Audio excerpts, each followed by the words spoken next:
Episode 9 finally awake. Meera ने मौन में अपना सिर हिलाया और कार की खिड़की से बाहर के दृश्यों को उड़ते हुए देखा। हालांकि पिछले कुछ हफ्तों के दर्द से उसका दिल अंदर ही अंदर धंसा हुआ था। अगर उसके परिवार पर आपदा नहीं आई होती तो वह रघु भाई जैसे किसी के साथ नहीं रहने वाली होती। हालांकि उसने कभी भी उससे शादी करने का इरादा नहीं किया था, इसलिए उसकी पत्नी होने या न होने से मीरा पर कोई फर्क नहीं पड़ा। जिस गोरे व्यक्ति का उल्लेख किया गया है वह रघु भाई सिटी अपराध क्षेत्र में एक कुख्यात गैंग का नेता था। उसने लंबे समय तक उसका पीछा किया था और मीरा ने उसे पहले कभी प्रॉब्लम नहीं माना था, क्योंकि वह हमेशा लोगों से निपटने में अच्छी थी। उसने कभी भी उसे हेय दृष्टि से नहीं देखा था या तिरस्कार नहीं दिखाया था। यही कारण है कि इस क्षण में वह उसकी आखिरी जीवन रेखा हो सकती थी। कार धीरे धीरे दूर चली गई और माथुर सिटी में खत्म हो गई। इन दिनों अध्यांश भी बहुत व्यस्त थी।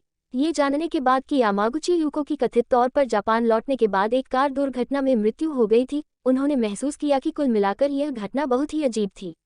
उन्होंने शुरू में माना था कि बेला की वर्तमान दुर्दशा काव्या की ईर्ष्या के कारण आई आपदा थी, लेकिन उन्हें पता चला कि यह इतना आसान नहीं था। सर, क्या हम वास्तव में यामागुची गुमी से निपटने नहीं जा रहे हैं? अभय इन दिनों जापान से डेटा एकत्र करने पर ध्यान केंद्रित कर रहे थे और विशेष रूप से यामागुची गुमी पर केंद्रित थे। अध्यांश ने अपने हाथ में गोल सोने के सिक्के के साथ खिलवाड़ किया और अंत में उसे मेज पर पटक दिया। वो एक निर्णय पर पहुंचा था, नहीं, हम यामागुची गुमी से नहीं निपटेंगे। क्या? सार्थक और अभय दोनों उछल पड़े। सर, आप बदला नहीं चाहते हैं? ये उनका स्टाइल बिल्कुल नहीं था। अध्यांश ने उन पर एक नज़र डाली। ये कैसे हो सकता है? हम यामागुची गुमी की तलाश नहीं करेंगे, बल्कि सीधे ओडा मसाओ की तलाश करेंगे। अभय ने सबसे पहले प्रतिक्रिया दी। उसकी आंखें चमक उठी और उसने अध्यांश को थम्स अप दिया। जनरल वास्तव में जनरल है। घुड़सवार से पहले घोड़े को गोली मारो, सरदार को गुर्गों से पहले पकड़ लो। ओडा मसाओ को ढूंढते हैं। अब जब उन्होंने एक लक्ष्य का चयन कर लिया था तो अगला कदम उसके बारे में जानकारी प्राप्त करना था। प्रसिद्ध सैन्य रणनीतिकार और दार्शनिक सन त्सू के प्रसिद्ध शब्दों उनकी पुस्तक द आर्ट ऑफ वॉर में था, दुश्मन को जानो और खुद को जानो, 100 लड़ाइयों में तुम कभी संकट में नहीं पड़ोगे, अध्यांश ने खुद से कहा। अध्यांश और उनके लोगों के इस निजी मिशन के साथ आगे बढ़ने पर बारीकी से पालन करने और लागू करने की आवश्यकता होगी।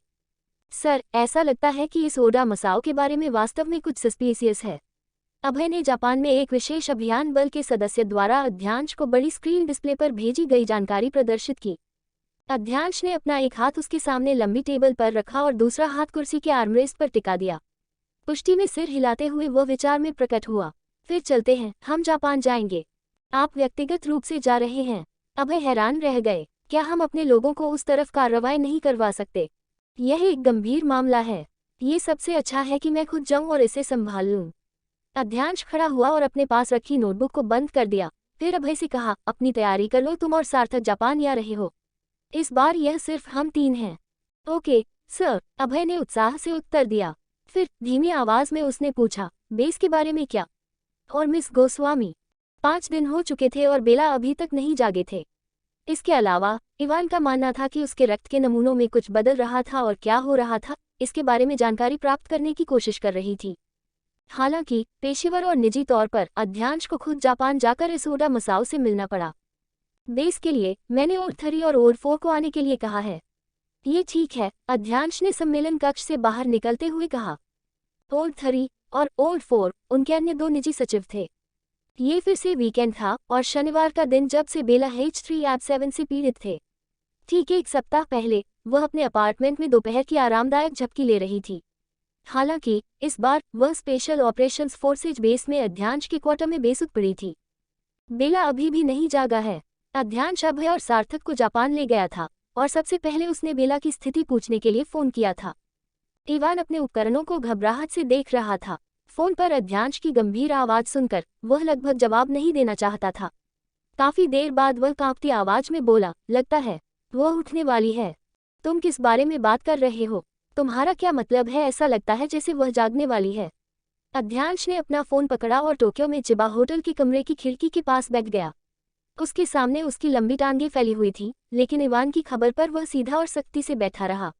28वीं मंजिल पर स्थित अध्यांश के बेडरूम की खिड़की से शहर के नाइट लाइफ का ग्लैमर प्रकट हुआ और उसने अपने तनावपूर्ण चेहरे को देखा जो खिड़की के शीशे पर परिलक्षित हो रहा था। उसकी दिमागी गतिविधि अचानक बहुत सक्रिय हो गई है। हृदय गति बढ़ रही है, पलकें हिल रही हैं। कुछ दिनों पहले के आंकड़ों की तुलना में ये घटनाओं का एक बहुत ही अचानक मोड़ है। इवान बहुत उत्साहित थी। क्या आपको पता है कि इसका क्या अर्थ है? उसकी अवस्था अभी रेम नींद से जुड़े संकेतों को प्रदर्शित कर रही है। अध्यांश चुपचाप बैठी रही। लंबे समय तक अविश्वास में अपने फोन को देखने के बाद उन्होंने स्वीकार किया कि उन्होंने वास्तव में सही नंबर पर कॉल किया था और यह खबर सच होने के लिए बहुत अच्छी नहीं थी। मैं तुमसे कह रहा हूँ, इवान ने फिर कहा, वो अभी सपना देख रही है। इसका मतलब है कि वो जल्द ही जाग जाएगी। बेला वास्तव में सपना देख रहे थे। उसके सपने में ये 6 साल पहले था, वह दिन जब वो पहली बार अध्यांश से मिली थी। उसने सब कुछ स्पष्ट रूप से अनुभव किया, नीला आकाश, सफेद बादल और अंत में वह जिस नर्म धरती पर खड़ी थी उस पर चमकता हुआ सुनहरा सूरज। उसके चेहरे पर हवा चली। इसने एक सुहावने दिन और इसकी सुस्त गर्मी का एक बहुत ही जाना पहचाना स्पर्श किया।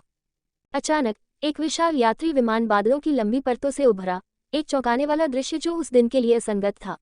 सभी ने आसमान की ओर देखने के लिए अपना सिर उठाया। क्रिम्सन लाल रंग में रंगा अल्फा न्यूमेरिकल लेबल MH210 विमान के शरीर के बर्फ सफेद बाहरी हिस्से पर एक ब्रांड की तरह लग रहा था। इसने उनके मन में गहरी छाप छोड़ी। अगले उदाहरण में वह आग की लपटों के समुद्र में थी और एक कार में अकेली थी। वह डरी हुई थी, रो रही थी और चिल्ला रही थी। उसने कार की खिड़की पर जोर से धक्का मारा और केवल लोगों के छायाचित्र उसकी ओर इशारा करते हुए दिखे।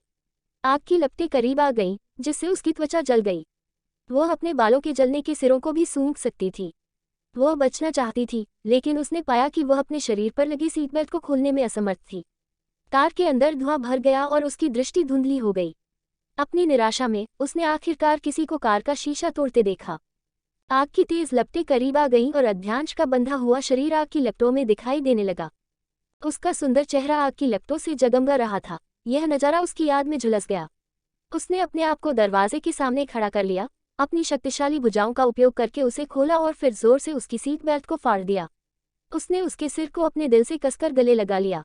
तेजी से मुड़कर वह उसे ले गया और जलती हुई गाड़ी से भाग निकला। बूम बूम बूम, कई गड़गड़ाहट की आवाजें उसके कानों में पड़ीं और उनके पीछे विशाल आग की लपटें आकाश तक पहुंच गईं। जलती हुई कार फटने की कगार पर थी।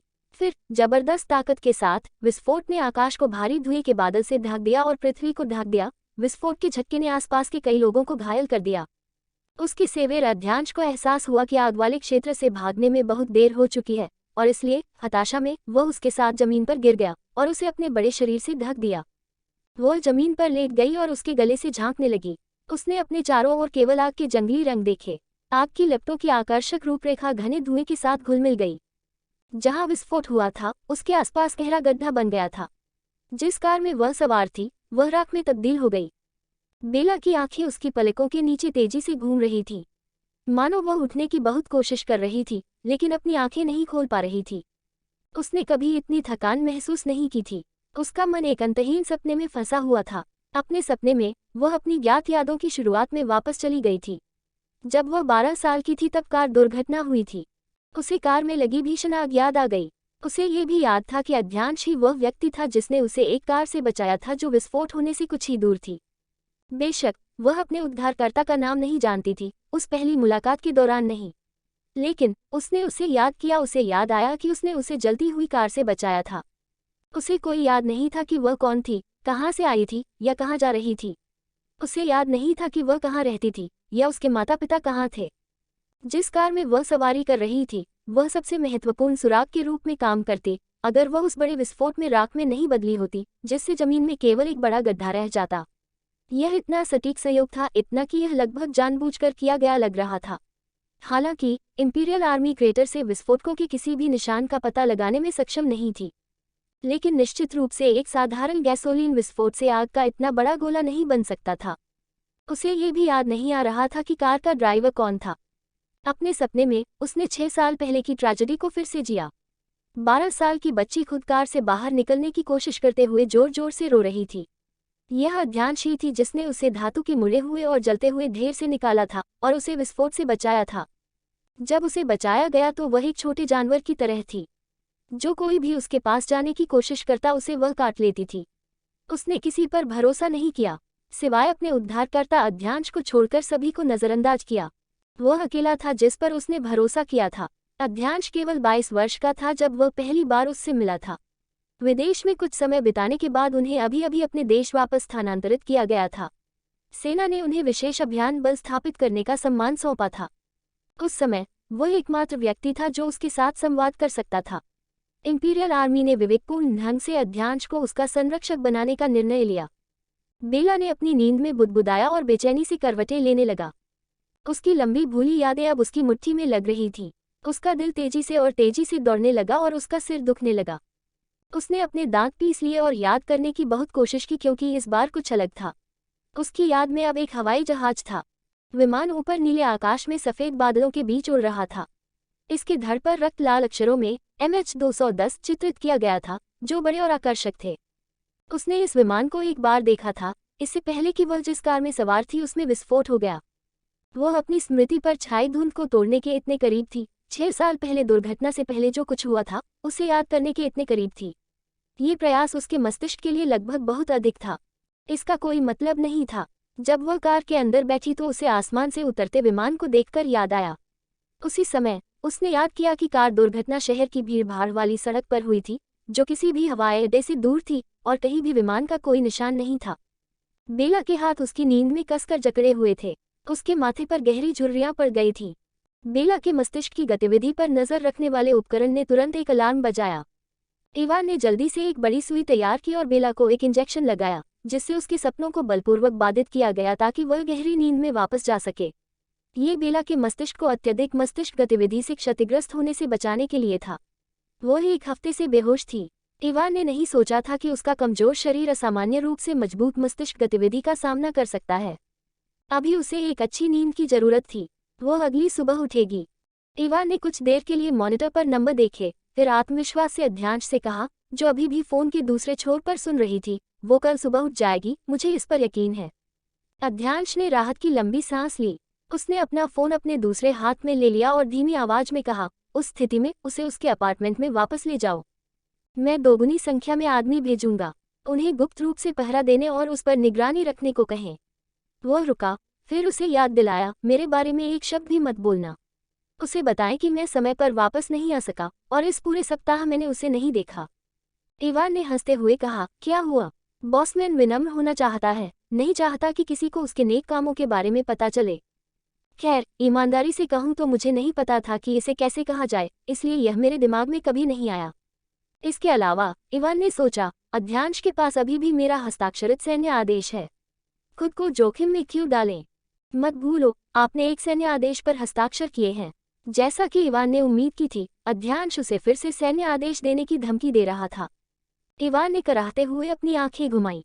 आपको मुझे हर दिन याद दिलाने की जरूरत नहीं है। मेरी याददाश्त तुम्हारी जितनी ही अच्छी है। इसके साथ वह उठा और 2 अर्दली को अंदर आने और सभी उपकरणों को पैक करने के लिए बुलाया। उसी समय उसने नताशा से बेला को कार में ले जाने से पहले उसके कपड़े बदलने में मदद करने के लिए कहा। उसी रात बेला को नींद में उसके मालवांत एरिया के पेंटहाउस में वापस ले जाया गया। उसके अपार्टमेंट की इमारत में प्रत्येक मंजिल पर 2 यूनिट थी, लेकिन शीर्ष मंजिल पर केवल एक पेंटहाउस था, जहां लिफ्ट सीधे जाती थी। यह न केवल बेहद सुरक्षित था बल्कि चुपती नजरों से भी छिपा हुआ था। अगले दिन रविवार था। बेला ने एक पीली लवेंडर रंग वाली सुबह में अपनी आंखें खोली। उसकी बड़ी बड़ी आंखें, जो अभी तक सुबह की रोशनी की आदी नहीं थी, खुलते ही फिर से बंद हो गईं। उसने तुरंत अपनी आंखों पर हाथ फेरा। वो चाहती थी कि थोड़ी देर चुपचाप लेटी रहे। तभी एक सुखद मध्यम आवाज सुनाई दी। यह उसकी कक्षा प्रतिनिधि रेयांश की जानी पहचानी आवाज थी। आप जाग रहे हैं? बेला ने आखिरकार अपनी आंखें खोली। उसने चारों ओर अच्छी तरह देखा। वो अपने अपार्टमेंट में थी, अपने बिस्तर पर लेटी थी। क्लास प्रतिनिधि, आप यहाँ पर क्या कर रहे हैं? बेला ने रेयांश को देखा, जो बिस्तर के पास खड़ी थी। रेयांश ने एक नर्म नीली शर्ट और काली पतलून पहनी हुई थी। उसके कपड़े साफ सुथरे और सीधे थे, जिसमें कोई शिकन नहीं थी। उसकी कमीज के ऊपर एक गहरे भूरे रंग का वीनेक कार्डिगन था जो पतली कश्मीरी से बना था। उसके बुद्धिमान चेहरे पर सोने की रिम वाला एक जोड़ी चश्मा था। उसके होंठ एक हर्षित मुस्कान में मुड़े हुए थे। वह प्रतिमूर्ति जैसे वह उसके बिस्तर के सामने खड़ा था, उसके हाथ उसकी जेब में थे।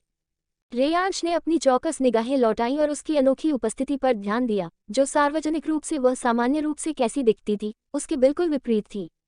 विशेष रूप से बेला की स्वाभाविक रूप से बड़ी और काली पुतलियों ने उनका ध्यान खींचा। उसका छोटा और उत्तम चेहरा चिकना और बेदाग था, और उसके गालों में फीके गुलाबी रंग ने उसकी चौड़ी हिरन जैसी आंखों को चमका दिया। वह बहुत अच्छी लग रही थी, जैसे वह अभी अभी एक जापानी मंगा से बाहर निकली हो।